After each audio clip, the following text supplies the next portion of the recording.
म विवेक शर्मा, राष्ट्रिय संयोजक, विश्व वातावरणको सानो अनुदान कार्यक्रम युएनडिपीको साझेदारीमा युवा समाज नेपालसँगको कार्यक्रम यो लखन थापा गाउँपालिकामा हामीले विगत 1.5 वर्ष 2 वर्षदेखि सञ्चालन गर्दै आएका छौँ।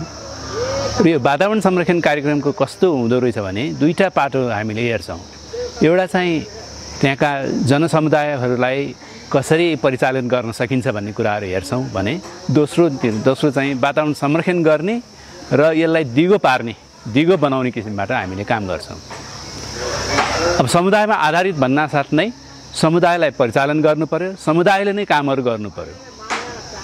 अनि वातावरण संरक्षण गर्ने मात्र भनेर पनि पुग्दैन, त्यसको त्यहाँका जनसमुदायको वातावरण संरक्षणसँगै नै आय आर्जनलाई जोडेनौँ भने हामी यो कार्यक्रमलाई दिगो पार्न सक्दैनौँ।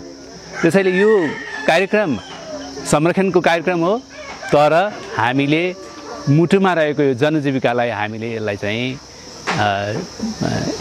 एड्रेस गर्न खोजेका छौँ।